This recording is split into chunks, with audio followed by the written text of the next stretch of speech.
joining us, Mike. I want to start off with where this film came from, because the audience might not realize this film actually has a very long history. It began as a short film, and I wonder if you could speak to the development of that film, where the initial idea came from, and how you sort of, I guess, figured out how to expand upon it, and what actually made you want to expand upon it and take the story even further. Sure. Yeah, no, it was a short film that I shot in 2005. So 8 years ago now, and we had done for like $1,000 in LA. It was just one guy alone in the room with the mirror and the cameras, and it had a pretty successful run on the festival circuit. There was interest very early in expanding it into a feature. We just didn't know how to do that. It was such a contained little piece that it was like, how do we open that universe up and you know, let it have legs for 90 minutes? And for the longest time, we'd meet with people who were excited about trying to do it as a found footage movie because there were cameras in the room and they thought that just made a lot of sense, which is never the direction we wanted to go with it. So it took us years to kind of crack the structure of it and find the right producers. And that's when we met Trevor Macy and Mark Evans at Intrepid Pictures, who we developed the script with, and they were the first people that we'd sat down with that were excited to do the movie the way we wanted to do the film and to try to make something a little different. So we did that together. And should I pull him up now? Or? Yeah, sure. Yeah. And he's actually here. Trevor is up to the side, and he'll be joining us for the Q&A, as well as Jeff Howard, who is my writing partner.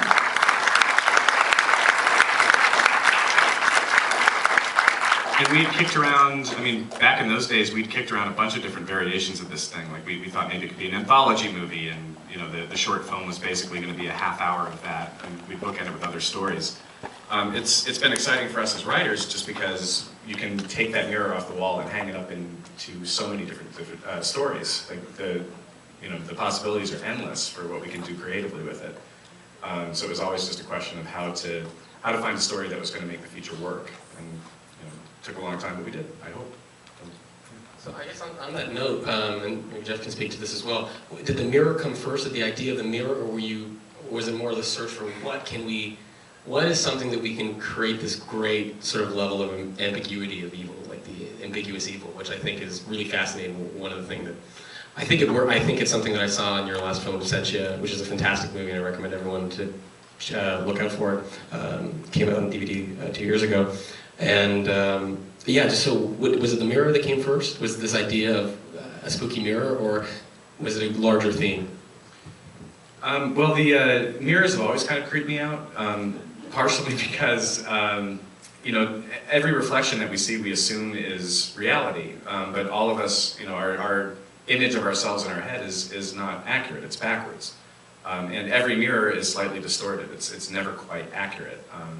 And I thought that was really just strange, and how quick we are to accept that as, you know, this is what I look like, but it isn't. And we had talked a lot about, you know, also some of the really fascinating customs, like the Jewish custom to cover mirrors after a funeral to prevent the spirit from coming back into the world, and things like that. That looking at them as portals, we thought was really, really cool too. Well, Mike already had the mirror mythology completely down in his short, so that was never an issue. To expand it into a feature, we just had to figure out what the rest of the world was. And it started with, like he said, with just the guy alone in the room. And I think when it finally worked was when we decided that, you know, if there were two people, you know, they could talk to each other, and they could experience it together, and they could get to know. So I think that was the big breakthrough, because the mirror mythology just then played in. As a matter of fact, the long sequence where Kaylee explains the whole mirror and everything is lifted almost intact from Mike's short. It was the easiest day of work that we had on the whole thing. We just transcribed it from the short. It was fantastic. So, yeah, he already had a lot of that. You want to speak to that? I just want to, before I give it up to the audience, I want to talk about the cast, specifically the child actors, who I think are fantastic. They're so good. And I mean, I sometimes hear it said that, you know, it's not so much their performance, it's how you direct the performance, but I want to know what, from your point of view, like, what was it like working with them, and what type of strategies? It's also, you know, you got to make sure that you're not traumatizing these children too. That's always a risk. So if you could speak to working with children and the casting process for those two characters, I'd love to hear it. Sure. I wish I could take some credit as far as directing the kids. No, they showed up just perfect. Annalise Basso had sent in a self-tape for the movie that knocked us over. We stopped looking after we saw that tape, and it was mostly about staying out of her way and just letting her do what she does. And Garrett, too, had come in and auditioned and was brilliant. I did very little with the kids, actually. They were, I mean, the tiniest of, you know, adjustments, and maybe we tried it a different way once or twice, but they showed up ready to go. I was worried about traumatizing them from the beginning, and so was Katie and Rory in particular. Were really scared about the violence they had to kind of deal with the kids. But they were having so much fun that, I mean, all Annalise wanted to do was jump out the window and, you know, swing a golf club and be covered in blood. She loved it. So yeah, it was mostly just kind of staying out of their way. Do you want to talk about that? Yeah, they were extraordinary. I mean, there were a couple times when, of course, as the producer, you know, you have to worry about this stuff. So, like, there were 3 different instances with Annalise in particular where I was up out of my chair trying to stay out of frame to make sure she wasn't being hurt. And because her performance was so good, and, you know, Mike would call cut, and I'd be like, oh my God, are you all right? And she'd be like, yeah, can I have another one? And she just was so committed to the, like, so you may have seen, like, she sort of turned red when Rory was strangling her against the mirror. That was not an effect, actually. She held a breath and did that, and that was one of those moments when it was like up and, you know. And then we didn't put, for the scene when she jumped out the window, we didn't put a pad down below the window. Because what she was supposed to do was just sort of start to put her leg out the window, and then we were going to cut. So she, you know, goes pretty much halfway out the window, and the entire crew, who was in love with her, she was just the most lovely person you've ever worked with, was like jumping over towards the mirror. We had to cut before they all came into frame, but it was, they were very, very committed, and Garrett was the same way. Yeah. All right, now from the audience. Right there. Yeah, my friend's kind of an atheist, but he believes in ghosts because he lives in a haunted house. That doesn't make any sense. Any of you guys ever had an experience like that? You know, like, Have any of the filmmakers actually had a supernatural ghostly encounter? I was going to say, like, an atheist experience or a ghost experience? Yeah, I never have. You know, when I was a kid, well, I guess that's not entirely true. When I was a little boy, I thought one night that there was another little boy outside my bedroom window, but we were on the 2nd story. And I'm pretty sure that was a dream, but no, other than that, I've never really encountered anything supernatural, which is why it's so much fun to play with, you know, fictionally, but... All right, well, I guess I have to say it. I admit it. Yes, when I was a kid, my sister and I moved into a house, and it was a nice suburban house, so we walked in, and it's weird, because we walked into the bedroom, which was going to be my parents' bedroom, and we were both looking, and for some reason there was a mirror hanging on the left wall, which is weird now, and we both looked over, and there was like this lady, and then we both went like this, and there was nothing, and we looked back, and there was nothing, and like, we've talked about it many times, and we both definitely thought so, sorry. Another question. Is there one at the back? I can barely see, so if you want to shout out the question. That'd be great. No? Oh, right there. I got a question. Just in terms of directing, what was it like working with a mirror as your focal point? What were the difficulties of working with a mirror so much and choosing angles and things like that? Well, it's actually really hard because, you know, in that room we had the mirror on one wall, we had the camera set up in the monitors, and anywhere we tried to put our camera and our crew, you'd see them in something. So the mirror being as large as it was always kind of a massive challenge. They had designed it so that the glass could be pivoted behind the frame, and we could slightly angle it away, depending on the setup, just to keep ourselves out. But the other thing that we did was we built, you know, we shot in a real house for the movie, but that one room, we recreated it on a stage, so that we could fly out walls, specifically so that, you know, you wouldn't be watching a movie that was essentially nothing but master shots from the corner, which is the only place we could stand and not be exposed. But yeah, the mirror's really, really difficult for the DP and the crew to navigate around. So we had to do a lot in prep to make sure that we wouldn't be in that reflection the entire movie. Yeah.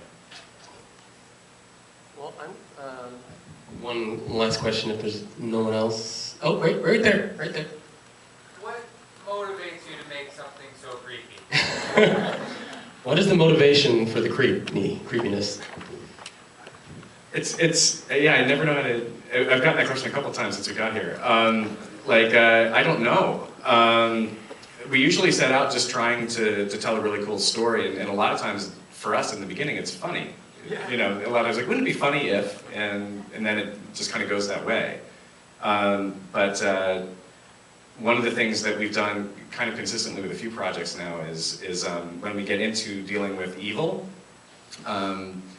we both kind of have the philosophy that it's very unlikely that, you know, teenagers or any of us really are going to defeat an ancient evil in 90 minutes. So we kind of go into it being like, well, they're not going to win, so it's the question of, you know, how to get there. And everything kind of tilts a little darker because of that. Like, there's kind of a... Yeah. And Mike is not inherently creepy. He's actually like the nicest guy you would ever meet. He's really friendly and everybody loves him. I just had lunch with him, I can attest to that. Yeah, don't worry, it's fine. I just wanted to ask one last question about, oh, there's a really enthusiastic person right there. What about a sequel? Oh, sequels. Well, when we had first done the short, like we'd written out like 9 different stories for this mirror. The beauty of it, just from a writing point of view, is that we can go anywhere kind of in space and time with it. I would love to keep. I think we could tell stories about this mirror forever. I mean, it's everyone that we could, you know, put it in front of, it's going to behave differently. So each different story could be as unique as the reflection that, you know, the people are presenting it. So I would love to do something else. I just want to say, if you guys want a sequel, get on Twitter, get on IMDb, review, give positive reviews, tell everybody to see it when it comes out, and that's how a sequel gets made. I'm just gonna have one last question. The music is so great in this movie, and it's by a composing team that is also doing a film in the Vanguard program called Proxy, the Newton Brothers. Can you talk about the process of working with them and how they created this amazing score? They are incredible. Those guys, we brought them onto the movie, I think, just after we had picture locked, or just around that time? Just after we wrapped. Just after we wrapped, you're right, yeah. And we had initially talked about, like, oh, we're not going to do a melodic score, we're going to do some kind of, you know, repurposed ambience, and everything's going to be really minimalist and creepy and feel classy. And they had started pitching different melodies and themes to us that we really fell in love with. So we didn't intend the movie from the beginning. I had no idea that it was going to end up sounding like this. And every step of the way, they'd present us with something new that just made the movie better and better and better. And by the end, they went out and had it scored by a Macedonian orchestra. And that was probably one of the coolest parts of post for me, was going over to their studios, and it was all on Skype. It was like we were sitting there at 4 in the morning watching this orchestra work and being like, can you do it again but make it cooler? And that was surreal, and I'd never heard anything like that, especially for my projects. I've always had no money at all, much less, you know, score. So that was really just crazy, but those guys are amazing, and I think we're going to work with them a bunch, because they're marvelous. That's fantastic. Well, guys, give it up to the filmmakers of Oculus, Mike Flanagan, and vote for the movie, guys. It's eligible for the Black Boards Midnight Choice Award, and I think it's got good chances based on the audience reaction so far. So give it up again, and see you later.